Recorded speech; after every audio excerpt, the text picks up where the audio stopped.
Evening, everyone.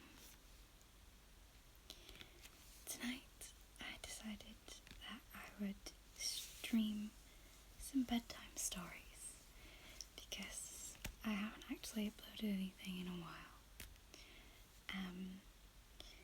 And actually I've found that I really like these live streams because they're so much easier. I don't have to edit anything, which I like. So, tonight we are going to be reading from this.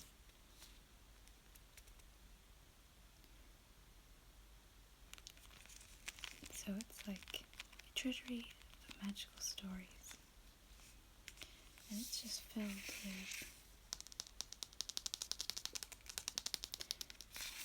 lots of storybook, like fairy tales and things.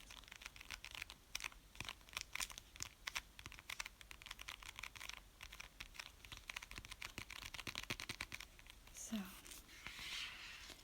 hopefully it'll help you get ready for bed, even though it's midnight and you should already be in bed, because nothing good happens after midnight.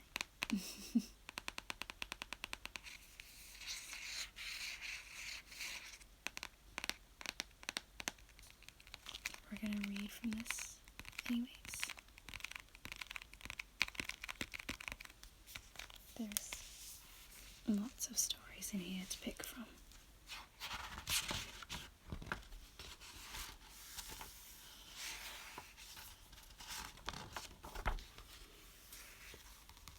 There's over 80 stories in here.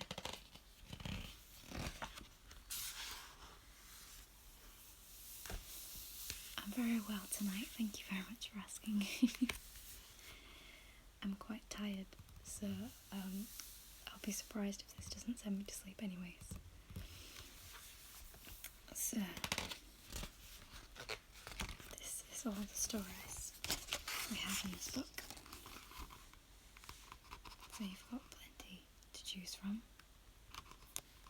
I'm going to pick a handful at random and go through and read them and show you the pictures in them, because that's what people do. So, the first story is The Little Mermaid.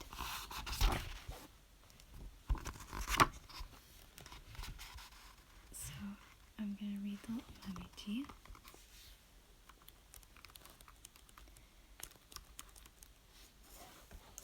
Some nice little pictures in there.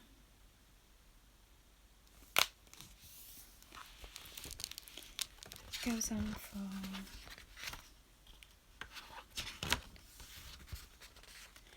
4 pages, so it's not too long. So,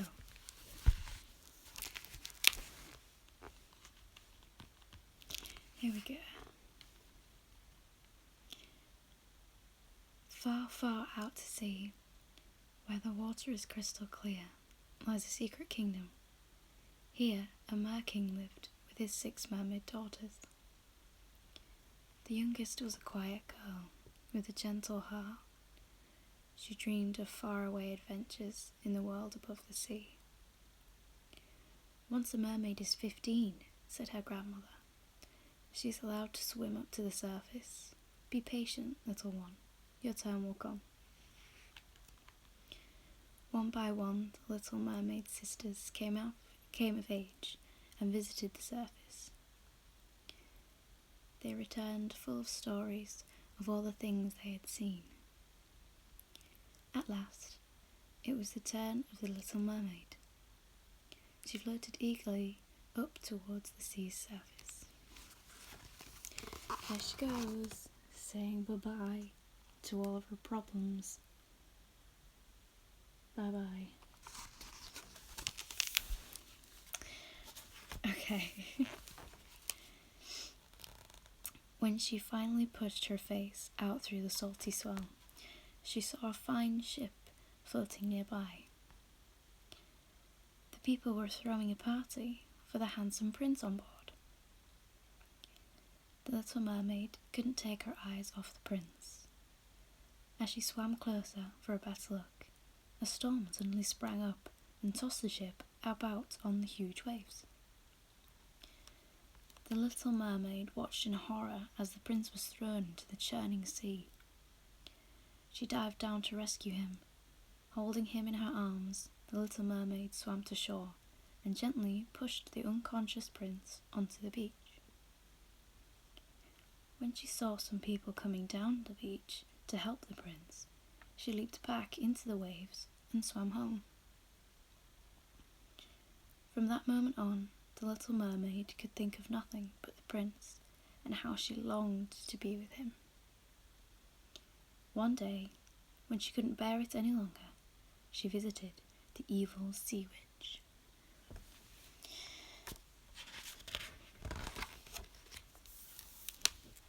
There's the evil sea witch. Not quite as menacing looking as perhaps other versions of the sea witch that we have seen. A lot less powerful. But there you go. I can give you a potion to make you human, but I will take your beautiful voice in return, cackled the witch. If you fail to win the prince's love, you will melt into sea foam and be gone forever. The little mermaid loved the prince so much that she agreed. She swam to the shore and drank the potion, then fell into a deep sleep. When she woke up, she was lying in the prince's palace. She tried to speak, but her voice was lost forever, and she could only smile at her handsome rescuer. The prince was intrigued by the silent stranger. He took her everywhere, and the little mermaid had never been happier. Then, one day, the prince told her that he was to be married, but that he loved another girl who had once rescued him from the sea. Without her voice, the little mermaid couldn't tell the prince that she was that girl. On the day of the prince's wedding, the prince walked with the little mermaid along the beach. Suddenly, a huge wave crashed over the prince and the little mermaid, washing them out to sea. Without thinking, the little mermaid dived beneath the churning waves and grabbed the prince, taking him back to the shore. "You're the girl who saved me before," he cried. The little mermaid smiled and nodded. "I can't marry the princess. I love you," he sighed. "Will you marry me?" And as he kissed her, something magical happened. She could feel her voice returning. "Yes," she cried out with joy. The couple were married the very next day. The little mermaid's dreams had come true, but she never forgot her family, or that she had once been a mermaid. And there they are, riding off on a horse, with legs and voices. Not quite as dark as the original Little Mermaid, where in fact she does turn into sea foam. The prince marries the other princess, and the Little Mermaid turns into sea foam. It's quite dark. Now, I'm sure somebody on here asked for story 11, so I'm going to see what story 11 is. 1, 2, 3, 4, 5, 6, 7, 8, 9, 10, 11. The Wedding of Mrs. Fox. So I'll read you that one.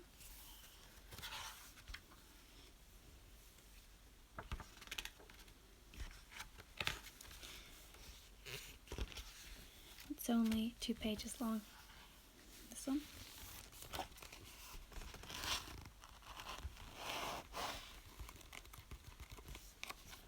So we'll have a quick read of this one as well.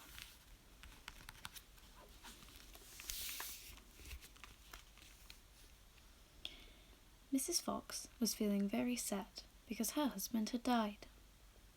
Wow. was an unexpected start. Don't be so sad, said her friend, Mrs. Cat. You'll soon find someone else to marry. But, oh my God. But Mrs. Fox wasn't so sure. I'll never find another husband as good as Mr. Fox, she sighed. He had such a beautiful bushy tail and such a lovely pointed mouth. The next day, Mrs. Cat knocked on Mrs. Fox's door. Here's Mr. Badger to see you, she said. And in came Mr. Badger. Mrs. Fox could not deny that he had a lovely black and white stripes, but he did not have a beautiful bushy tail or a lovely pointed mouth. So when he asked Mrs. Fox to be his wife, she turned him down. The following morning, Mrs. Cat knocked on her friend's door again. This time, she had brought Mr. Squirrel to see Mrs. Fox. Mrs. Fox admired Mr. Squirrel's beautiful bushy tail, but he did not have a lovely pointed mouth. So, when he begged her to marry him, Mrs. Fox said that she would rather not. The following morning, Mrs. Cat knocked on Mrs. Fox's door yet again. Here's Mr. Mouse to see you. Mouse, sorry, not moose, mouse, she said, and in came Mr. Mouse. Mrs. Fox had to admit that he did have an attractive pointed mouth, but no beautiful bushy tail. So when he popped the question, Mrs. Fox was flattered, but still refused him. A few days later, Mrs. Cat knocked on Mrs. Fox's door again. She doesn't give up, does she? There's someone to see you, she said, and in came a handsome fox. He had a lovely pointed mouth and a beautiful bushy tail. The handsome fox visited Mrs. Fox every day, and soon they fell in love. Mrs. Fox, will you be my bride? Asked the handsome fox. Yes, she replied, and they lived happily ever after. What a superficial fox. That's all of her perfectly good suitors that she didn't like because they didn't look like a fox. They didn't look good enough for her. Poor Mrs. Fox. That was a slightly different story than what I was expecting, but there you go. Let's see what else we can read. There's plenty of stories in here, so it depends what sort of thing you want to read.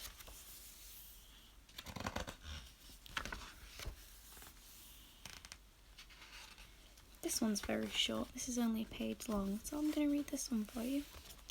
It's called Why the Hippopotamus Lives in the Water. It's only a page long. So, let's try this one.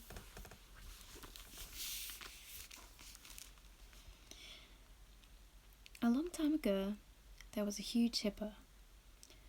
Nobody except the hippo's family knew his name. One day, the hippo asked the other animals to guess his name.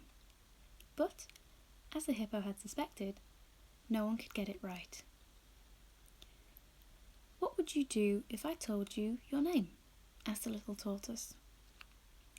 I would be so ashamed that my family and I would leave the land to live in the water, replied the hippo. We would only come out at night to feed. Soon, after noticing that the hippo and his family washed and drank in the lake every day, the tortoise hid by a bush and waited until they were returning home. As the hippo's wife trailed behind her family, the tortoise crept onto the path in front of her, then tucked into his shell. Ouch! Cried the hippo's wife as she bumped into the tortoise's hard shell. Oh my god, I've no idea how you pronounce this. Why have I chosen this?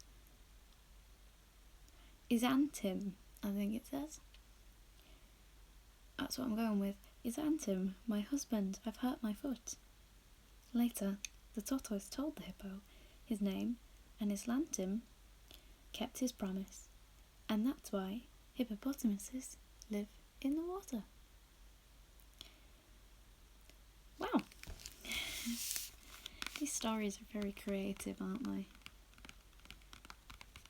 They're very interesting. I don't know how people come up with these sort of things. Show what it says. I can show you it like this, but unfortunately with it being on my phone it's a bit difficult to show you what I'm reading at the time. I'm afraid. Let's have a look. What else? This sounds like a story from me. This is called I Want to Be Tall, because I'm only 5 foot. So we've got some dinosaurs here. So that looks cute. Let's read this story with the dinosaurs.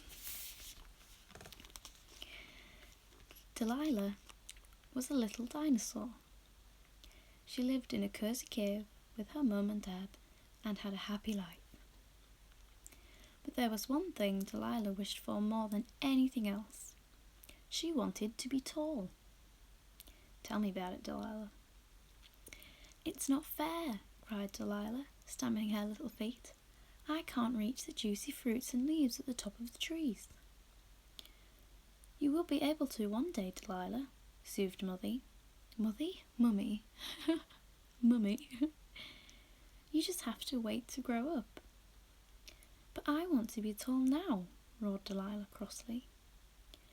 I want to be taller than the trees. You might bump your head on the ceiling if you get that tall, laughed Daddy. Better than being this small, Delilah thought grumpily to herself. Surely there must be a way of getting taller quicker. Delilah tried jumping high into the sky. She tried stretching her arms up. She even ate all her vegetables because Mummy said they would make her grow up big and strong. But nothing seemed to work. One evening, Delilah went for a walk with Daddy. I wish I was tall enough to reach the stars, sighed Delilah. If only I was taller then. Roar! What's that? Screamed Delilah as a giant creature came rushing out of the trees. Run, Delilah, shouted Daddy. It's a Tyrannosaurus Rex. As Delilah dashed after Daddy, she spied a small opening in the rocky cliff up ahead. Daddy, quick, let's hide in here, cried Delilah. Delilah and Daddy squeezed into the small, dark cave. Outside, the huge T-Rex roared in frustration. He was too tall to fit through the gap in the rocks. Daddy hugged Delilah close. Well done, Delilah. You saved us. Delilah grinned up at Daddy. Perhaps being small isn't so bad after all, she laughed. Oh, there's Delilah and Daddy in the bottom corner there. Oh, that's inspirational. That feels motivational for us 5 footers down here.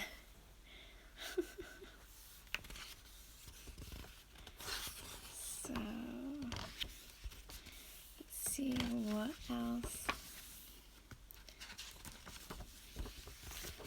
Okay, I'm instantly intrigued by the title Unicorn Magic over here.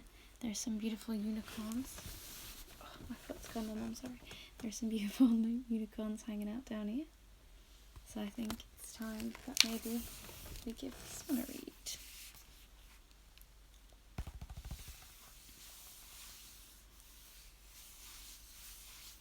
So, once upon a time, there were 2 little unicorns called Lottie and Lulu, and they lived with their mother in a cave on top of a mountain. Unicorns are magical creatures, and their twisty horns are full of spells and enchantments. But little unicorns have to learn how to use their magic, and they don't always get it right. One day, Lottie and Lulu's mother went to visit some friends. As soon as she had trotted out of sight, Lottie and Lulu shared a big smile. "Let's give her a surprise," said Lottie. "Let's magically tidy up the cave." Lottie said the first spell, and purple sparkles flew out of her twisty horn and hit a messy heap of hay in the corner. But instead of tidying it up, the spell turned the hay purple. "Let me try," said Lulu.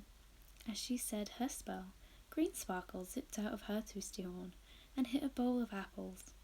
They turned into beetles and scuttled off. "Let's do the dusting," said Lottie. She tried to make the dust vanish, but it turned into a cloud of glitter instead. "Oh no, what a mess," gasped Lulu. Things got worse and worse. Every spell that Lottie and Lulu tried went wrong. They made their beds with honey instead of heather. They covered their ceiling with blue cornflowers. They turned the ribbons that their mother decorated her mane with into butterflies. And that was when their mother came back. "Oh dear," she said, looking around at the chaos. "We're sorry," said Lulu. "We're trying to help, but every spell went wrong." Their mother nuzzled them both. "It's all right," she said. "It is a bit messy, but I don't think I have ever seen the cave looking so pretty and colourful." Isn't that sweet? So the moral of that story is, the thought that counts. Be helpful to your mother.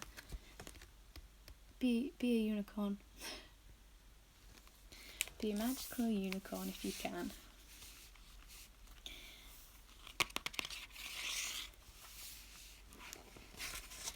There's lots of interesting stories in this book. I was expecting this book to be full of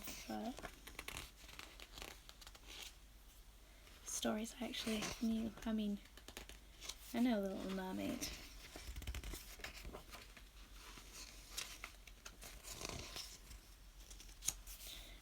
But there's plenty in here that I've not heard of before. Here's one I know. Here's one we should all know. The Princess and the Pea. There's some little drawings in here, so I'm going to go through and read The Princess and the Pea. This story is 4 pages again, just like The Little Mermaid. So, buckle in, guys. Here we go. Once upon a time, a king and a queen lived in their castle with their only son. They were growing old, and it wouldn't be long before the prince would need to take up the throne. But before he became king, the prince wanted to find a princess to be his wife. He wanted her to be clever and funny and loving and kind. The prince travelled the world in search of a real princess, but none of the princesses he met were quite right. Then, one stormy night, there was a loud knock on the castle door. "Who could be out on such a terrible night?" cried the queen. The king rose to his feet. "Whoever it is, we must let them in and offer them shelter." The prince helped his father pull open the castle's heavy doors. To their astonishment, a girl was standing outside, shivering in the rain. "Good evening," she said politely. "Please may I come in? I was travelling when I lost my way. I'm cold and wet." "You poor thing," cried the queen. "You must stay here." The prince could not stop staring at the beautiful girl. "What's your name?" he asked. "I'm Princess Sophia," she replied. At the word princess, the king looked at the queen. The queen smiled and took the girl's hand. "Let's get you some dry clothes," she said. And there's the prince and the king opening the door for the princess, who is cold and wet.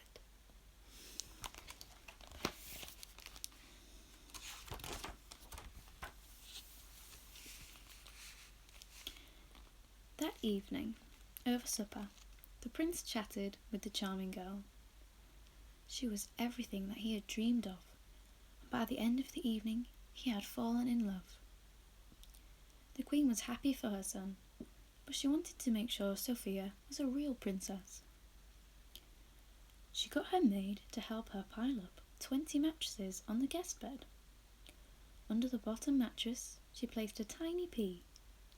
Then, the queen showed Sophia to her room. "Sleep well, my dear," she said. And there's the bed, with all the mattresses piled on top, and a rickety pair of ladders. That's not health and safety to climb up. And there, if you can see, is the tiny little pea. Down there.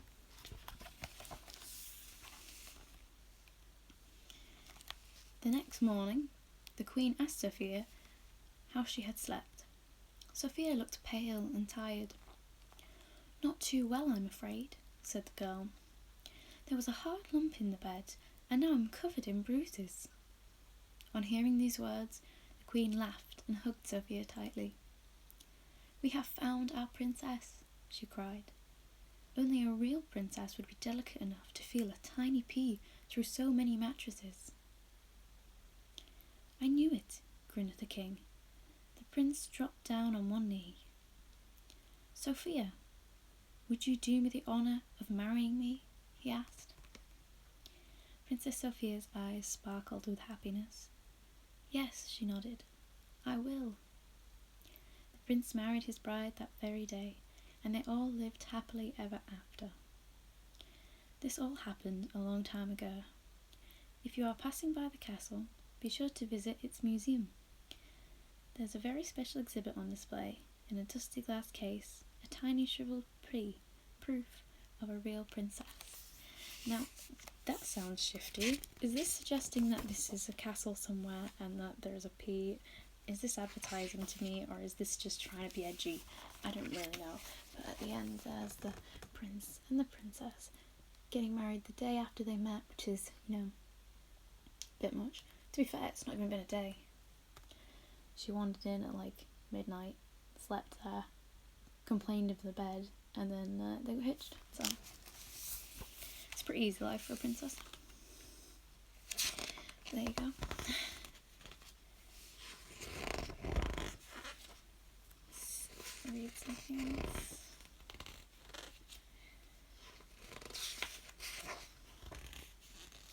Oh, Cinderella.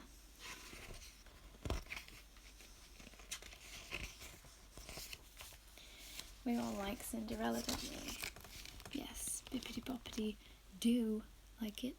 That was terrible, but you get the gist.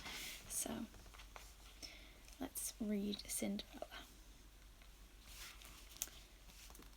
Once upon a time, there was a young girl who lived with her father, stepmother, and 2 stepsisters. The stepmother was unkind, and the stepsisters were mean. They made the girl do all the housework, eat scraps, and sleep by the fireplace among the cinders and ashes.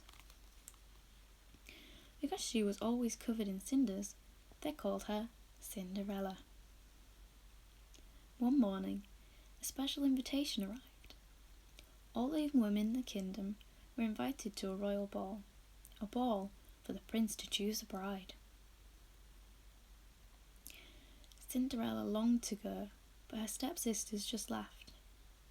"You go to a ball in those rags? How ridiculous," they cackled. Instead, Cinderella had to rush around, helping her stepsisters get ready for the ball. As they left for the palace, Cinderella sat beside the fireplace and wept. "I wish I could go to the ball," she cried. Suddenly, a sparkle of light filled the dull kitchen, and a fairy appeared. There's the fairy, appearing next to Cinderella. How beautiful.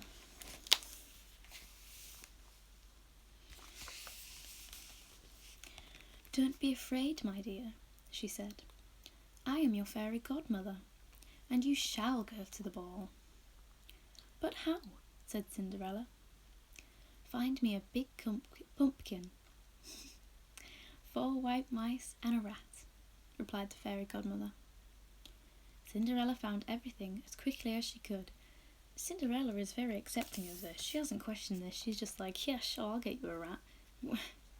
Anyways, the fairy godmother waved her wand, and the pumpkin changed into a magnificent golden coach. The white mice became white horses, and the rat became a coachman. With one last gentle tap of her wand, the fairy godmother changed Cinderella's dusty dress into a shimmering ball gown. On her feet were 2 sparkling glass slippers. "Now off you go," said the fairy godmother. "But remember, all this will vanish at midnight, so make sure you're home by then." Cinderella climbed into the coach, and it whisked her away to the palace. Everyone was enchanted by the lovely stranger, especially the prince, who danced with her all evening. As Cinderella whirled around the room in his arms, she felt so happy that she completely forgot her fairy godmother's warning. Suddenly, she heard the clock strike midnight. Bong, bong, bong. I'm just, recreating the bongs down there. Bong, bong, bong.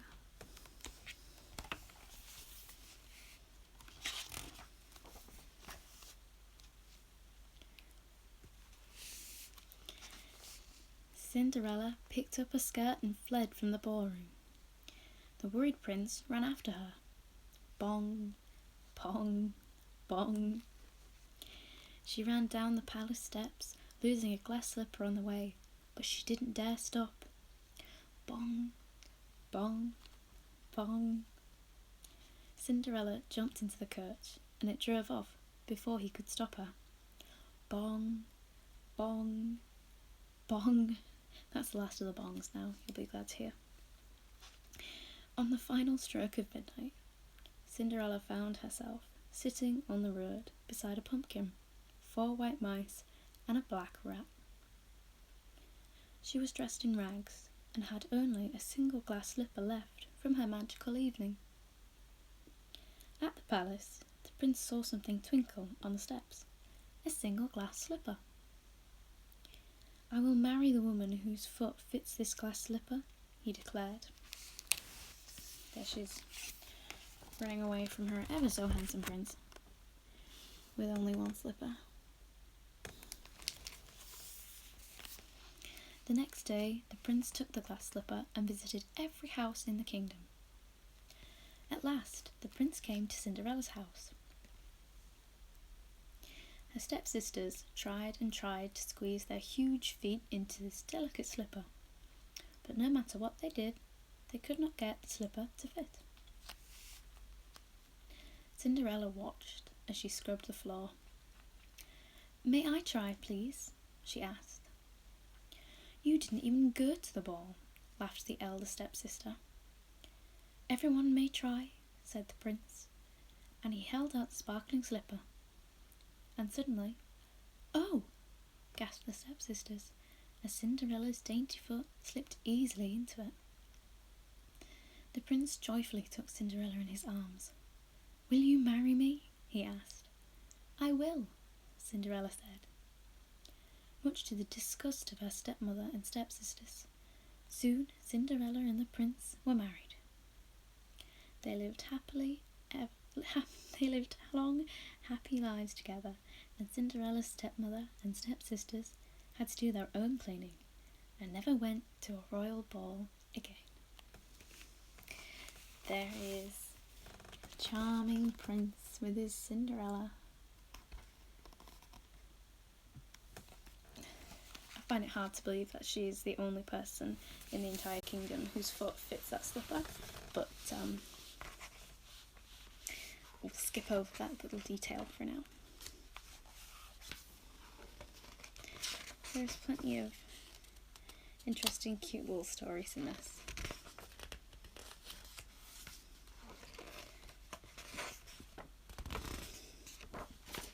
I might read this one because this one looks cute. It's got ducks on it. There's ducks all over this one. and I'm all for little ducks. So we're going to read this one, which is called Swimming Lessons.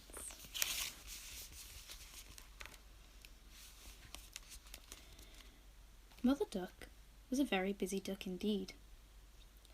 I'm going to visit my poorly friend, Mrs. Goose, and take her some food, she told her 5 babies. I want you all to be good and do lots of swimming practice while I'm gone. We will, said Charlotte Duck, and all her brothers and sisters nodded and promised. But as soon as Mrs. Duck had disappeared from sight, the ducklings jumped, splashed, and belly flopped into the water. They lay on lily pads and spun around until they felt dizzy. They tipped upside down and waggled their legs in the air. Those aren't your lessons, exclaimed a nearby frog. You should follow the rules. Jumping and splashing is much more fun than following the rules, replied the 5 little ducks. You're going to be in trouble, said the frog, hopping away. The ducklings had looked at each other. Now they felt sad. They hadn't meant to be naughty, and they didn't want to get into trouble, so they sat quietly on the bank of the stream. Just then they heard Mummy Duck singing as she swam home. Bravely they told her what had happened. Mummy Duck insisted... Mummy Duck listened carefully. Then she smiled. Well, even though you didn't follow your swimming lessons properly, said Mummy Duck, wrapping her soft wings around them, I'm pleased that you told me the truth. Now let's practice swimming together. After swimming practice, Mummy Duck told her ducklings that the lesson was over and it was time to play. Then, with a big splash, the belly flopped into the stream. After all, you learn best when you're having fun, she said. Oh, Mummy Duck. What a hoot. And there's the nasty little frog that told them off for doing naughty things when actually they were just having fun. Poor naughty frog.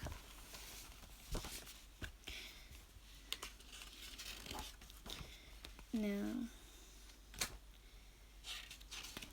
Snow Queen is in this, but I kind of don't want to read that because they're frozen, so I'm going to skip over that one.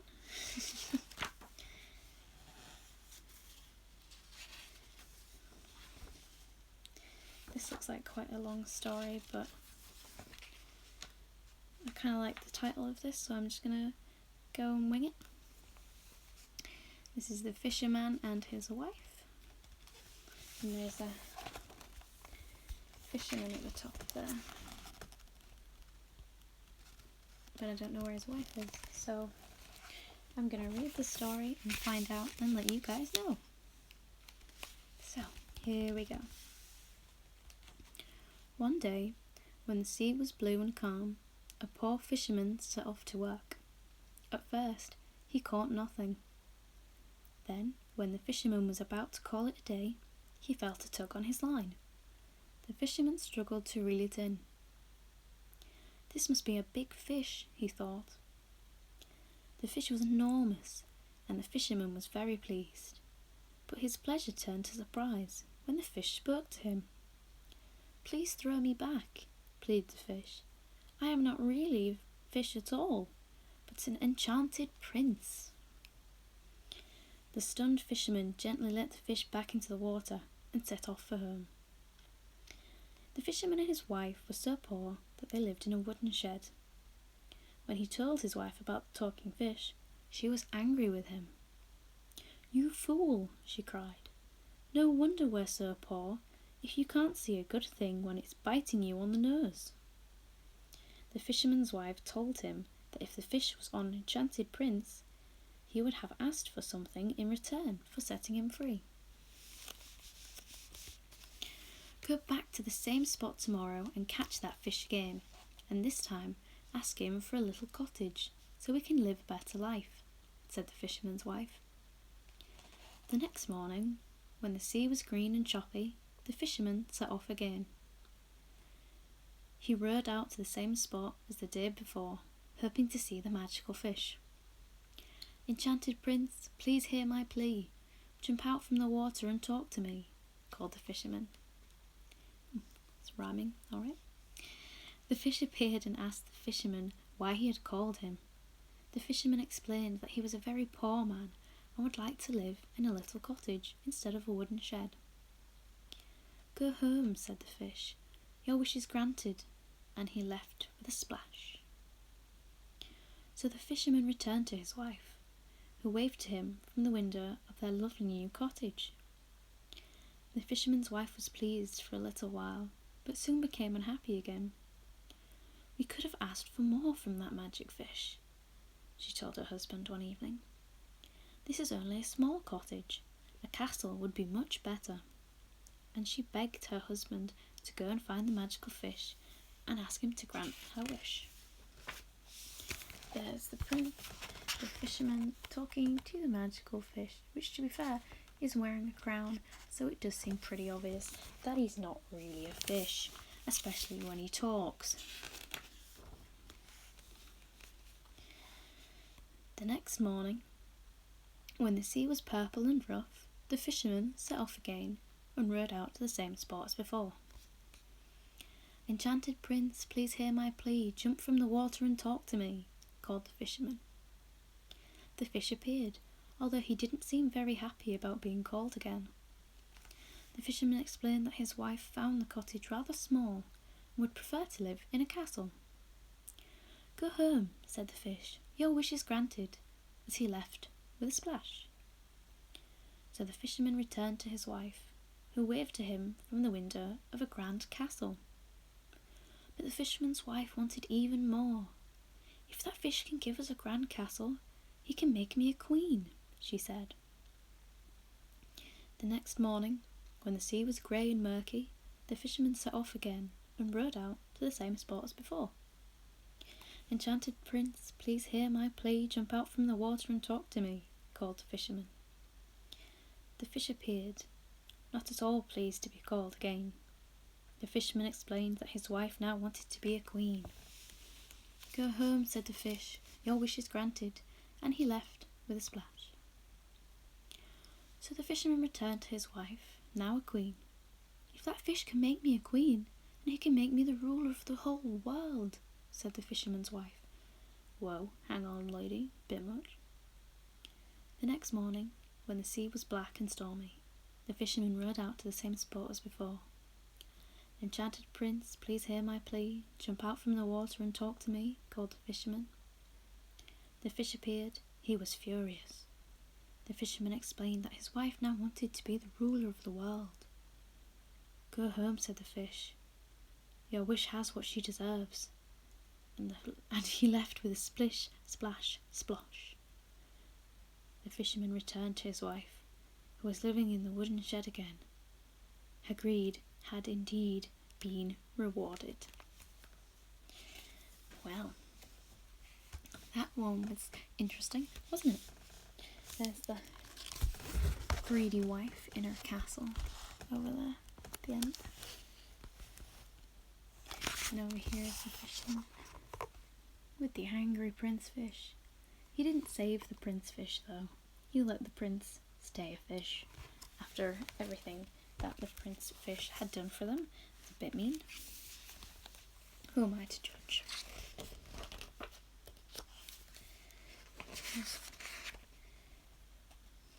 Oh, this one I'm definitely going to read. And I might end it on this one.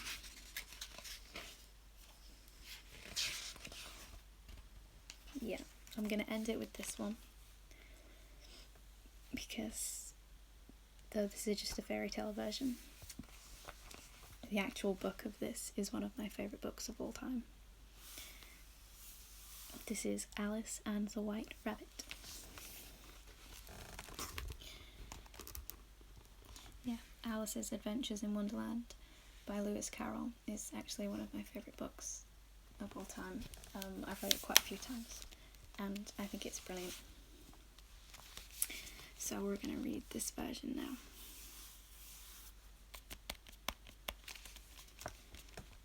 and this will be the last one I read for tonight. One day, Alice was sitting beside a river with her sister when something curious happened.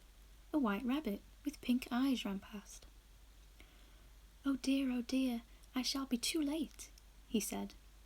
Then he took a watch out of his vest pocket and hurried on. Alice followed the rabbit down a large rabbit hole. The rabbit hole went straight on like a tunnel for some way and then dipped so suddenly that she found herself falling down. "I must be getting near the centre of the earth," Alice thought to herself. Down, down, down, Alice kept falling. Suddenly, she landed in a heap at the bottom. When she got up, she found herself in a long hall lined with doors. At the end was a little 3-legged glass table. There was nothing on it but a tiny golden key. Alice tried the key in all the doors, but it wouldn't open any of them. Then she noticed a low curtain she had not seen before. Behind it was a tiny door. She turned the key in the lock and it opened. The door led into a beautiful garden, but Alice could not even get her head through the doorway. She went back to the table and saw a little bottle labelled "Drink Me." Here's Alice falling down the rabbit hole, holding her drink me potions.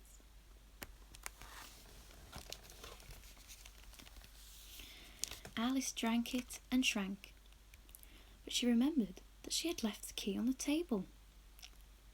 Alice didn't know what to do. Then she saw a cake marked "Eat Me." Alice ate it and began to grow. Soon she was so large that her head touched the ceiling. And that whole bit there is Alice down at the bottom of the table, and she's too small to reach the key.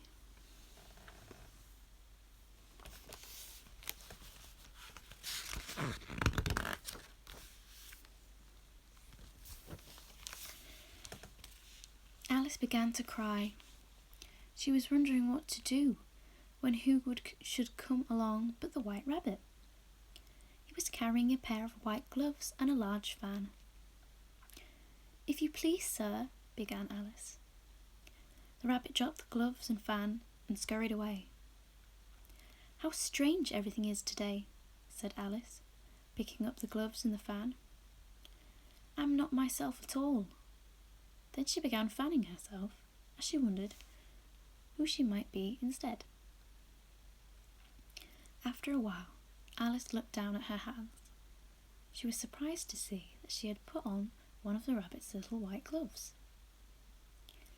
"I must be growing smaller again," she thought. Alice realised that it was the fan that was making her shrink, so she dropped it quickly and ran to the door. Suddenly she remembered that the key was still on the table. "Drat," she said. "Things can't possibly get any worse." But she was wrong. Splash! She fell into a sea of her tears. "I wish I hadn't cried so much," wailed Alice. Just then she heard something splashing. It was a mouse. "Do you know the way out of this pool?" asked Alice. The mouse didn't reply. "Perhaps he speaks French," thought Alice, so she began again. "Où est mon chat?" which was the first sentence in her French book and meant, "Where is my cat?" The mouse leapt out of the water in fright. "I'm sorry," cried Alice. "I didn't mean to scare you." "Come ashore," said the mouse. "I'll tell you why cats frighten me." By this time the pool was crowded with birds and animals. There was a duck, a dodo, a parrot, an eaglet, and other curious creatures too. Together they all swam to shore. birds and animals were dripping wet. "Let's have a race," said the dodo. "It will help us to dry off." And he began to mark out a course. Then everyone began, starting and stopping whenever they felt like it. It was impossible to tell when the race was over, but after half an hour, they were all very dry. "But who won the race?" asked the mouse. "Everyone," said the dodo. "Alice will give out prizes."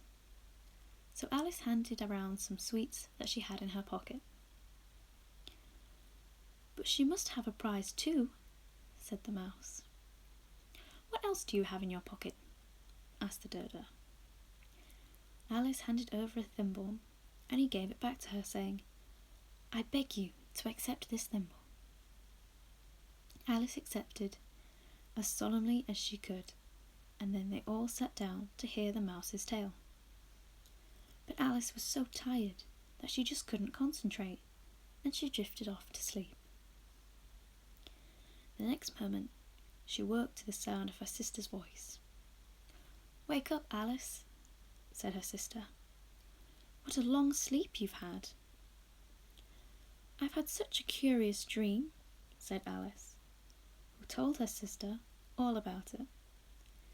And what a wonderful dream it had been. There in the top corner is the little mouse. And down here in the bottom corner is Alice in the pool of tears. And that's the last story I'm going to read for you tonight.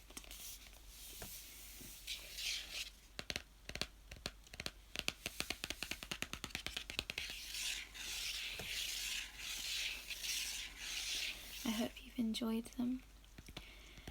I do want to thank everyone who's been commenting during the live stream.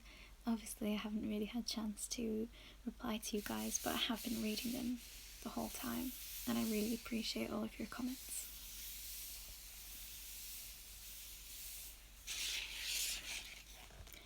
Perhaps one day I'll do another video where I read some more of these, if you guys liked it. I've quite enjoyed reading them. I do quite like reading stories like this.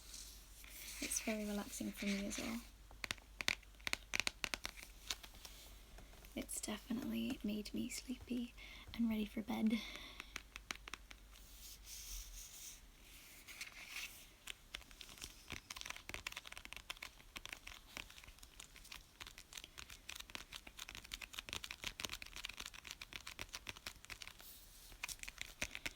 So,